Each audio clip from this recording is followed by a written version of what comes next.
eu entendo, primeiramente, que teve uma contribuição, foi extremamente importante, né? Há alguns autores na história, o Russell, por exemplo, é um deles que vai discutir muito a ideia de consciência histórica, né? E, particularmente, até com a contribuição desse autor, eu acredito que todos os indivíduos possuem, né, e dominam, são dotados, não dotados pela natureza, mas dotados pelo movimento da história, de algum tipo de consciência no processo histórico. Por mais estranha que seja essa consciência, por mais antagônica, complexa, dicotômica, paradoxal, né, ortodoxa, autoritária que ela possa ser, ela revela um tipo de consciência a respeito da realidade e da realidade histórica. Naquele momento, o marxismo tinha uma contribuição significativa muito mais do ponto de vista da formatação de um tipo de consciência histórica que pretendia realizar transformações profundas na sociedade. Não era mais, com certeza, um marxismo de caráter revolucionário, mas não era isso e não conseguia ser, e não conseguiu ser um conjunto interpretativo para o conhecimento histórico mais complexo, tal qual nós percebemos hoje. É óbvio que essa leitura está calcada a partir do presente sobre o passado, né? Então não posso colocar uma demanda contemporânea para 20 anos atrás, ou mais de 20 anos. Então, naquele momento, eu entendo que o marxismo era muito mais uma ferramenta de tentar contribuir para a formação disso que o Russell chama de uma consciência histórica, né, do que propriamente burilar e tornar o próprio conhecimento o conhecimento histórico um campo de conhecimento, um campo de saber autônomo, dotado de procedimentos, de conceitos teóricos, né? Hoje, eu entendo assim que, do ponto de vista, olhando aquele momento, né, o que o marxismo fornecia em termos de ferramentas e de conceitos era um conjunto muito franciscano, muito limitado de leituras da história, né? Eram ferramentas no sentido mais estrito da palavra, duras, né? Eram ferramentas pouco úteis para manusear, para entender eventos históricos que não se encaixassem em pressupostos ocorridos na Europa. Então a gente tem uma tradição de importação, e não é uma importação só na economia, mas nas formas de pensamento, né? Quando isso se transborda para o campo da política e também da própria militância, nós vamos ver então ainda mais, quer dizer, além da ferramenta ser rígida, muitas vezes quem utiliza essa ferramenta também sofre ou pauta-se por uma rigidez, né? Então, conceitos como de lutas de classe, né? Conceitos como a própria ideia de classe social, né? De períodos históricos, né? Isso era muito forte, né? Na nossa formação sempre foi muito forte, e aí, olhando a luz do presente, eu vejo que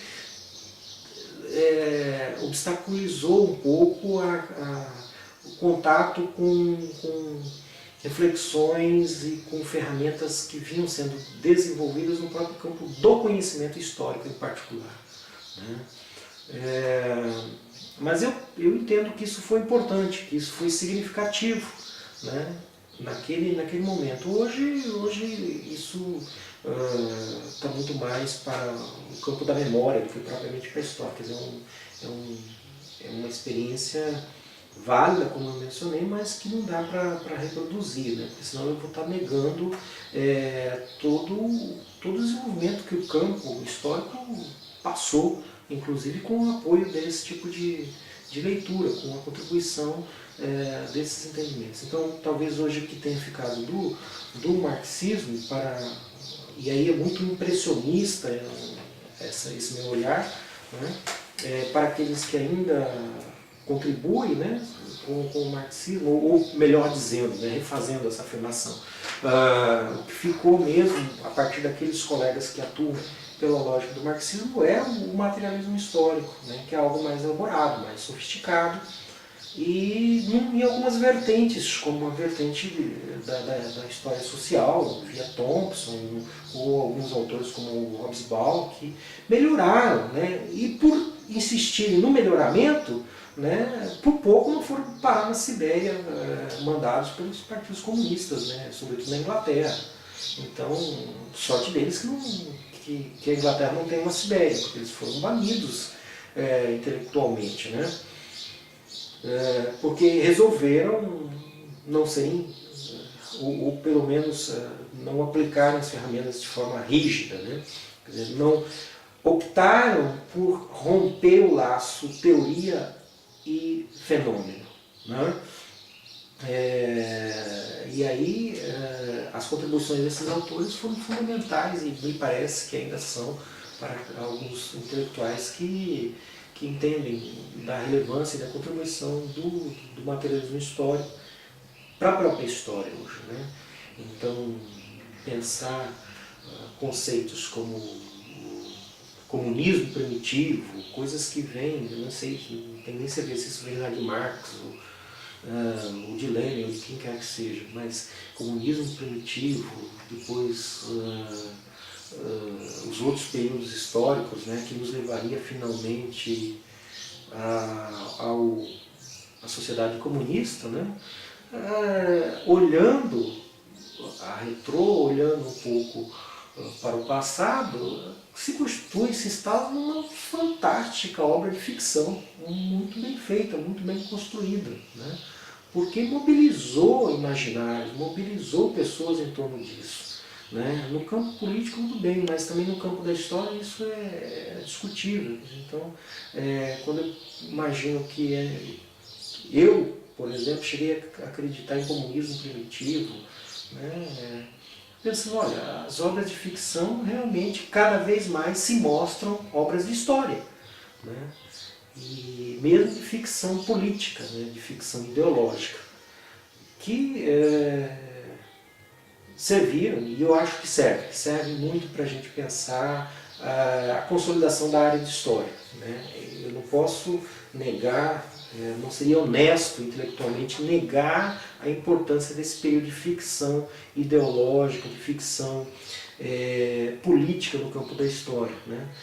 E na minha formação, acho que em certos momentos nós tínhamos esse contato com essa ficção, e em outros a gente tinha já contatos com textos de historiadores que iam para a pesquisa, que lidavam com fontes de fato, né? E que realmente estavam mais preocupados com a consolidação, com a conformação de um conjunto, de um aparato todo para dizer, olha, a história é um campo de conhecimento sólido, é um campo de conhecimento que tem mecanismos, que tem conceitos, né? E isso é relevante. Agora, mas também é muito interessante porque na mesma época em que essas ideias estão proliferando no Brasil, essas ideias da ficção que eu me referi agora há pouco, alguns autores já estão fazendo uma crítica profunda, então a gente também, de certa maneira, estava um pouco desantenado já às críticas das limitações desse tipo de marxismo, né? que era um tipo de marxismo que talvez tivesse, eu não acredito que tenha, mas talvez tivesse algum tipo de contribuição na militância política, partidária, né? Mas quando isso chega na academia, ou quando isso vai para a sala de aula, né? Acabava por ser um marxismo de um olho só, com 90 graus de deficiência visual, né? Então não dava bom resultado, não deu, né? Na maior parte das vezes não deu. Deu para alguns que conseguiram pensar isso como um fenômeno inerente à história e colocar isso como fenômeno histórico e depois analisar. Então acho que isso é importante ser pensado. É um olhar, um entendimento, uma reflexão pessoal, não pretendo que isso seja compartilhado, não é minha intenção convencer ninguém a respeito disso, né? Agora, o grande ganho disso é que quando eu pessoalmente, né, enquanto profissional, quando eu percebi que isso era que era meramente um momento, né, de que isso não avançava, de que isso era sair de um ponto, rodar, rodar e sair do mesmo ponto, né, eu pude buscar outras leituras que me ajudassem a sempre questionar o conhecimento histórico. Né. Eu sou tributário de um entendimento, e juntamente com outros profissionais, com outros professores de história, e também com outros pesquisadores, que não entende a história como uma ciência modelo do século XIX ou mesmo modelo do século XX. Né? Não é uma preocupação que está no horizonte. Vamos dizer, a ciência da história. Né? Se a gente pega alguns autores, tem alguns autores que vão jurar por todas as entidades divinas e não divinas de que a história é uma ciência. Muito bem, essa é uma questão resolvida, né? Dentro dessa ótica. Mas entendo que ela não é relevante. Né? Eu entendo que a história hoje é um campo de conhecimento fértil, um campo de conhecimento que conseguiu desenvolver a sua identidade na medida em que ela se confunde entre a ação humana ao longo de uma certa temporalidade histórica ou ao longo de toda a temporalidade e aquilo que ela consegue pensar sobre essa ação humana. Então essa perspectiva paradoxal e contraditória do conhecimento histórico é um fenômeno, é um dado de realidade, no melhor e no pior sentido que a palavra realidade carrega consigo, né? É importante para que a gente traga para a sala de aula. Né? E pessoalmente isso é um dado importante para discutir junto aos alunos, sobretudo aqueles que a gente está formando na universidade. Né, para não tomar textos, mesmo bons textos de história, como expressão da verdade absoluta e legítima. Né?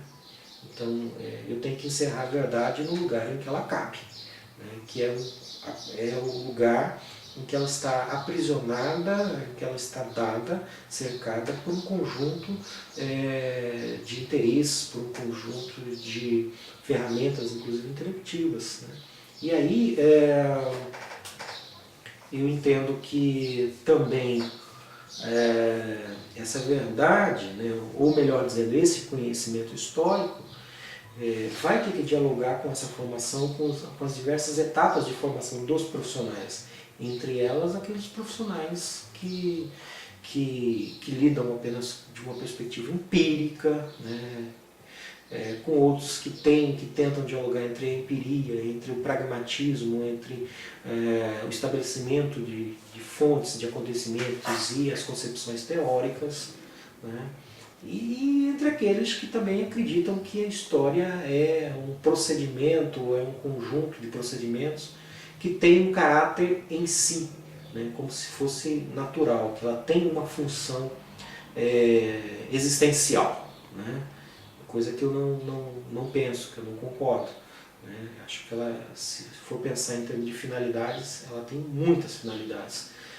Daí ser então um campo de conhecimento fértil, sedutor, complexo, difícil, né?